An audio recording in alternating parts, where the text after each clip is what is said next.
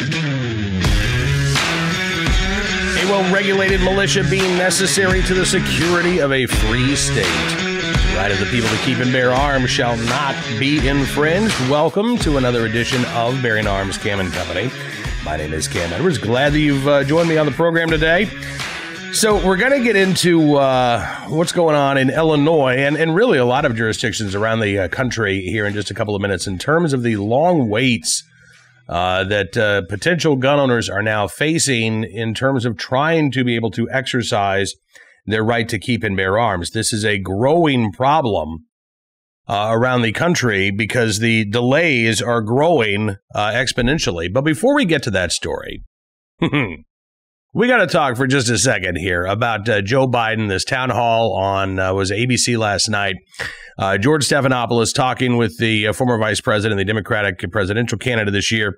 Once again, gun control did not come up. George Stephanopoulos did not ask Joe Biden about his plan to ban the most commonly sold centerfire rifles in the country today, to ban the most commonly possessed ammunition magazines in the country today, and to ensure that individuals who did not hand their guns and ammo over, or their ammunition magazines over to the government, or register those items under the auspices of the National Firearms Act, would become federal felons.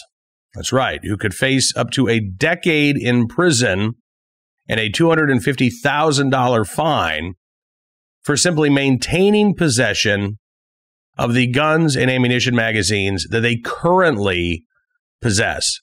Now, again, that's just one of Joe Biden's proposals. You could spend literally an hour talking with Joe Biden, if he'd give you a straight answer, talking with Joe Biden about his gun control proposals, the ban on online sales of ammunition, the attempt to repeal the Protection of Lawful Commerce in Arms Act, for example.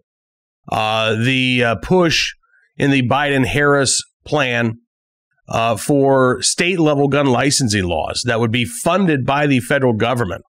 These sort of discriminatory and very subjective gun licensing laws that allow for a local police chief to determine the suitability of whether or not someone should own a gun. Regardless of whether or not they pass background checks, they've gone through all the required training. Yeah, Joe Biden and Kamala Harris want to empower states to put in place licensing laws like those in Massachusetts, where a police chief could look at you and say, yeah, you're not a convicted felon, never been accused of a crime. Character references, yeah, character references. Your character references are in order. But you just rubbed me the wrong way when we were talking. So, no, I'm going to deny you your gun license. That's the type of policy that Joe Biden wants to put in place in all 50 states. None of it came up when he was talking with George Stephanopoulos on Thursday night. What did come up was the issue of police reform. And for the second time since June, at least the second time since June, Joe Biden brought up one of his big ideas for police reform, and that is training officers to aim for the leg instead of center mass when they are forced to use their firearm in the line of duty. This is an incredibly bad idea, as you already know. I don't need to tell you that. There's not a law enforcement agency in the country that actually teaches officers, hey, you know what, aim for the leg, for a variety of reasons, including the fact that a firearm is lethal force. Plain and simple. Full stop. Joe Biden seems to believe that you can make firearms less lethal if you just aim for the leg. Apparently, he doesn't know biology very well because there is, the femoral artery that you can hit. And if that happens, you'll be bleeding out in a matter of minutes. So from a lethality perspective, this doesn't make any sense.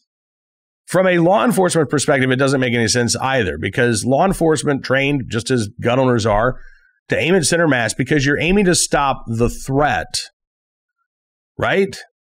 Well, if you're aiming for the leg, first of all, you're more likely to miss. So then where does that bullet go? You're more likely to hit other officers. You're more likely to hit citizens that might be nearby. You're also not as likely to actually stop that threat. You shoot somebody in the leg, forward momentum may still keep them coming, armed with a knife, armed with a gun, still a threat to that officer. whereas aiming for center mass tends to stop that individual in their tracks. Again, this is just a ridiculously stupid idea. No pushback whatsoever, by the way, from George Stephanopoulos about, you sure about that, Joe?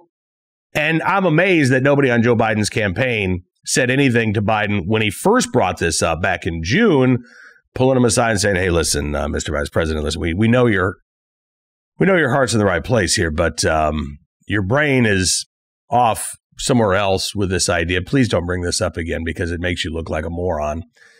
Maybe they did, and he just disregarded their advice. I don't know, but he did bring it up once again during the town hall with George Stephanopoulos on Thursday night. And as I said online when I saw this, my first reaction, this should disqualify Joe Biden from having anything to do with gun policy ever, because he's indicated he has absolutely no idea what the hell he's talking about.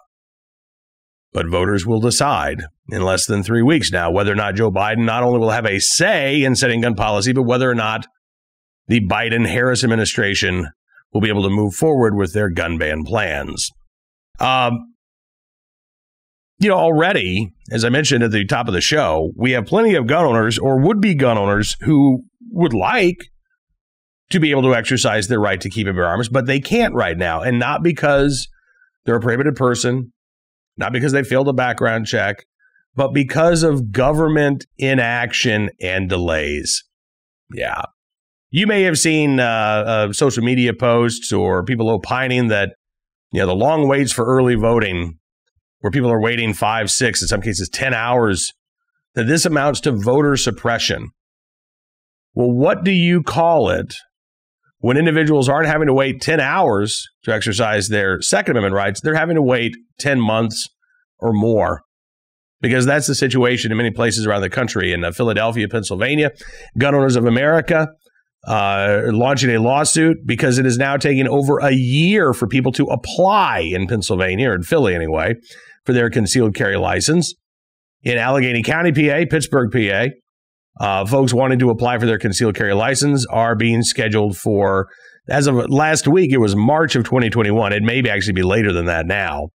And in the state of Illinois, where a firearms owner identification card is required in order for you to legally possess a firearm, the wait for these FOID cards has now grown exponentially. The Belleville News Democrat in Southern Illinois, with a big story on this today. Whoop, sorry, that's the wrong headline. We'll get to that story here in just a minute. The Belleville News Democrat with a big story today. FOID application backlog mounting. Illinois gun owners are not happy about it, as you can imagine. But again, it's not just gun owners. In fact, those existing gun owners, while they're still dealing with problems, the state of Illinois has declared that if you possess a FOID card right now, and let's say that it is due to expire or it has expired, let's say it expired back in August, but you've not been able to renew it.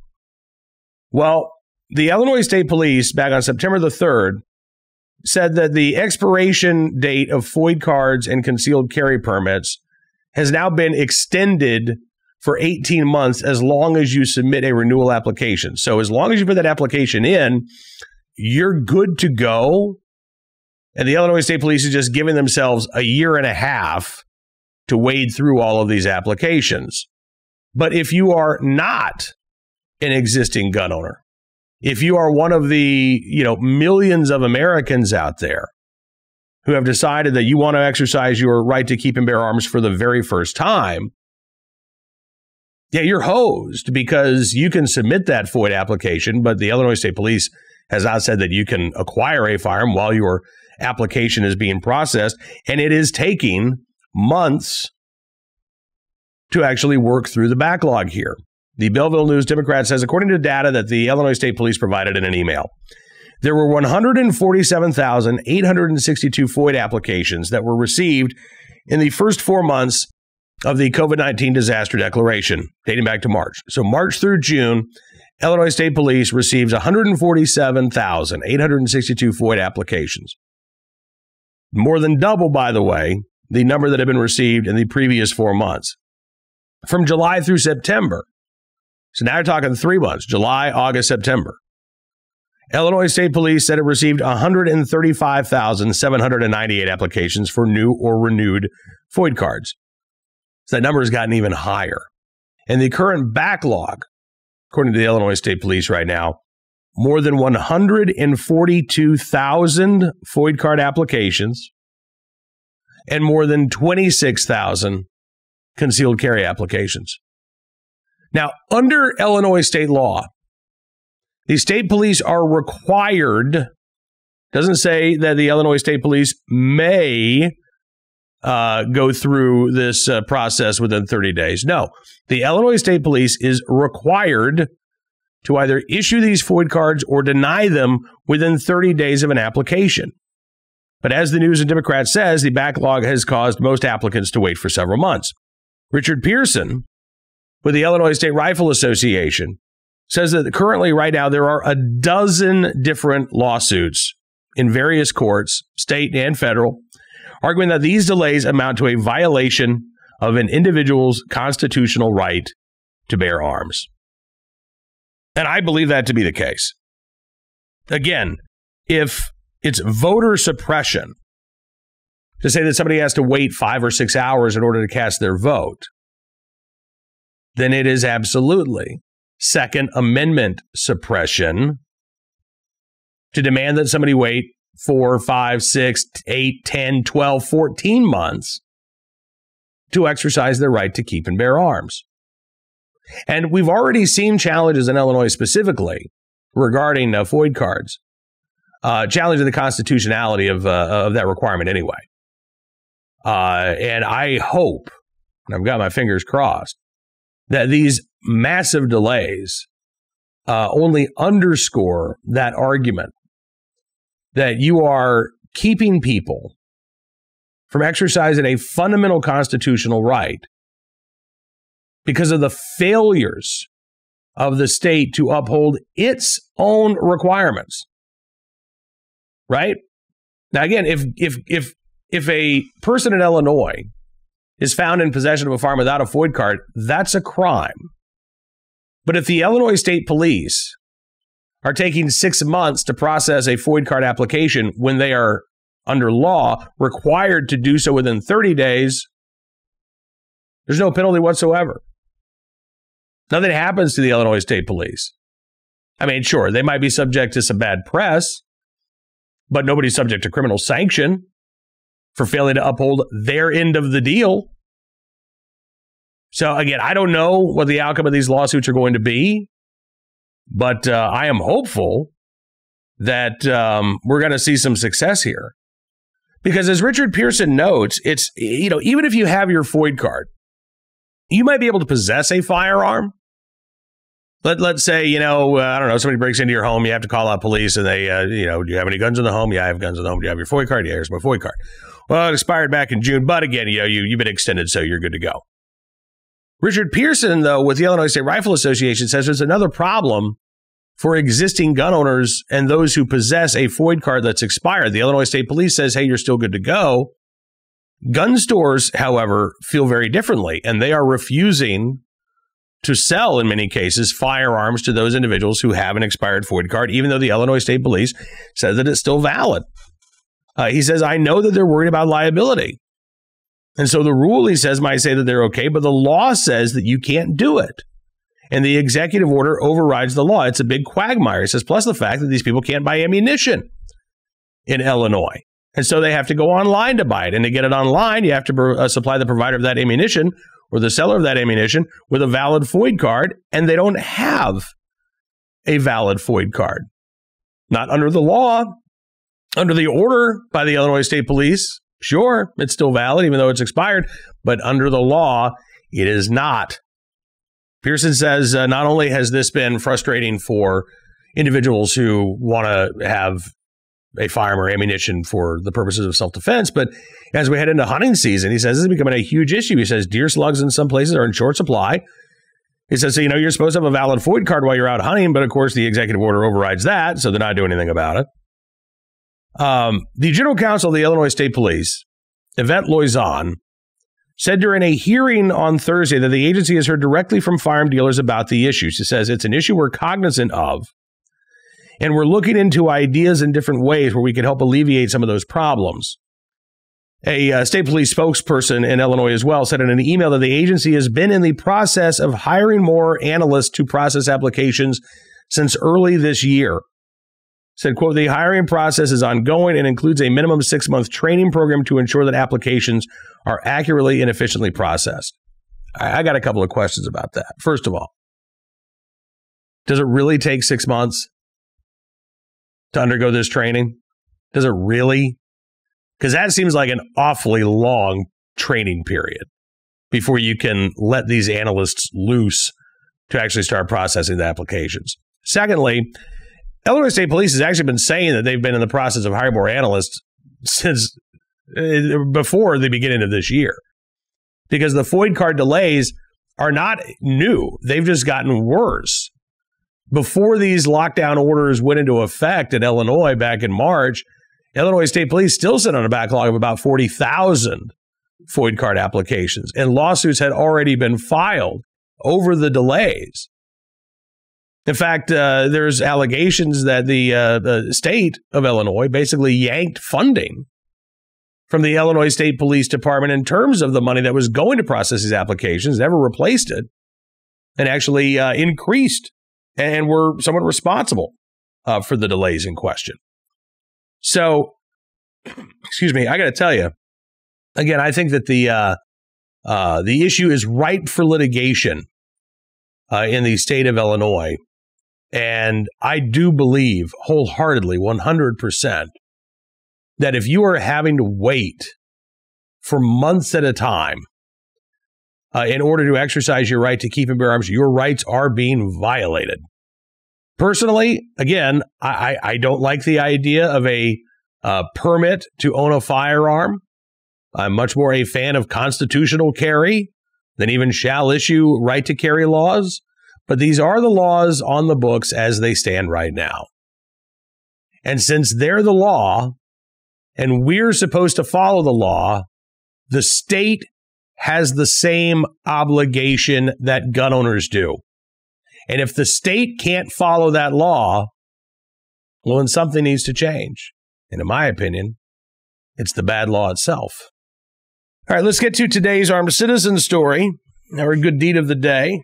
Our recidivist report as well. We'll start there with a story out of Oklahoma City, Oklahoma, where a man accused of sexually assaulting a woman a day after being released from prison is now back behind bars. According to KWTV News 9 in Oklahoma City, police say this incident took place one day after Willie Cannon was released from the State Department of Corrections custody, where he served time for a previous charge. Last Thursday, police were called out to the Devon Boathouse in Oklahoma City on a report of an assault. Sergeant Megan Morgan with the Oklahoma City Police Department says the suspect entered the facility. It's a closed facility, but he was able to enter, pretended to sign in, asked to use the restroom. Short time later, the victim said she heard a door close to the gym where only members are allowed inside. She went up there. She noticed the suspect was in there. She confronted him. The suspect turned on her. That's when police say the interaction turned violent. Police report stated that the victim told Cannon that the gym was for members only. He needed to leave. Cannon asked how she knew he wasn't a member. Grew angry, he said, threw the victim to the ground, then began grinding on her and choking her until she told police she felt like she was going to die. Somebody in the boathouse actually heard the victim yelling, called police. They showed up within minutes. They arrested Cannon at the scene. Court records show that Cannon is a registered sex offender, has served time for multiple indecent exposure convictions, among other things. Now he is in jail on felony aggravated assault and battery, forcible oral sodomy, rape in the first degree, as well as sexual battery. And a lot of questions, I imagine, about why Willie Cannon was released from prison, given the fact that he couldn't even go 2 days before he ended up back in custody for another violent sexual offense. Our armed citizen story of the day from WTVY, Dothan, Alabama, where the Houston County Sheriff's Office providing details on a shooting that took place this past weekend. Took a couple of days to get, investigators up to speed on everything that happened here. Now, the suspect in this case is an individual who broke into a home, or was trying to break into a home, a guy named Dontrell Mills, 34 years of age, trying to break into a home in Kinsey Alabama, when he was shot by the homeowner about 2 o'clock Sunday morning. According to authorities, Dontrell Mills was armed. He had actually parked about 100 feet or so from the home so that he wasn't parked right in front of the residence. And when Dontrell Mills entered the home, he was met by a male resident who fired multiple times.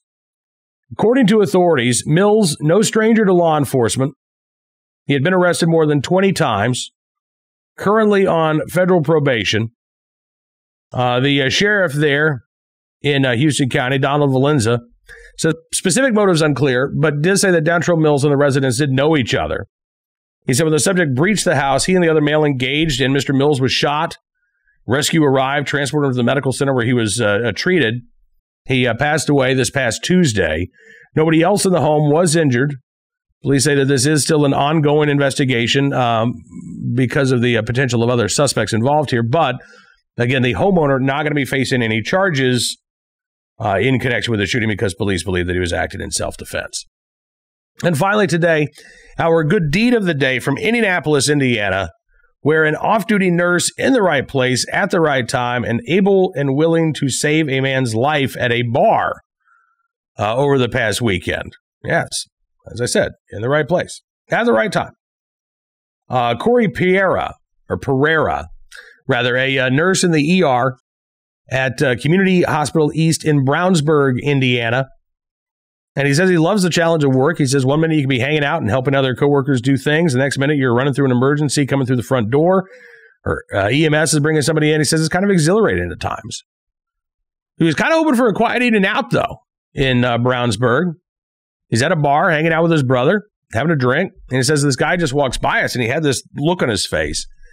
But we didn't really think anything of it because we're in a bar. It's kind of expected. Everybody's there having a good time. But then he took 10 to 15 steps to the left of us, and then he just collapsed. Pereira says he noticed the guy wasn't blinking, wasn't breathing, so he jumped in to help. He said, I've seen this before, and I just kind of clicked into nurse mode. I checked the pulse, checked respirations. Unfortunately, he had none.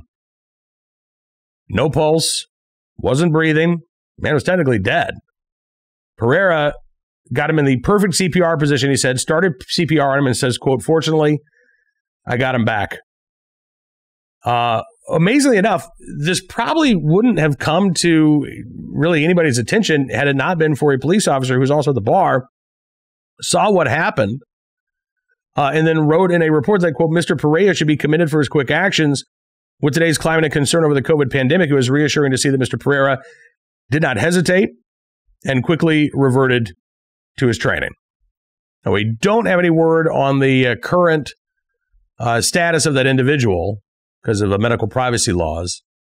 But we do know that, again, in the right place, at the right time, willing and able to do the right thing, Corey Pereira, yeah, that was a very good deed. That is going to do it for this edition of Bearing Arms Cam & Company. Want to thank you for being a part of the program today. Hope that you are getting ready for a fantastic weekend. Supposed to be a beautiful, crisp fall weekend. I was hoping to get out and do a little bit of shooting. I am going to be doing a little bit of shooting, at least 2 shots, because we're going to be processing our hogs this weekend. Yeah. So I'll be honest with you. I love eating. I love eating bacon. I'm so looking forward to the fresh pork chops and the breakfast sausage and those pork bellies. I'm looking forward to all of that. The actual process of putting down the pigs, butchering them, putting them in the freezer, sending them off to freezer camp, as we like to say. Not exactly my favorite part of the whole process. I much prefer the eating to the butchering. However, I will say that you have a whole new perspective on where your food comes from when you raise it, you kill it, you prepare it, and then you eat it.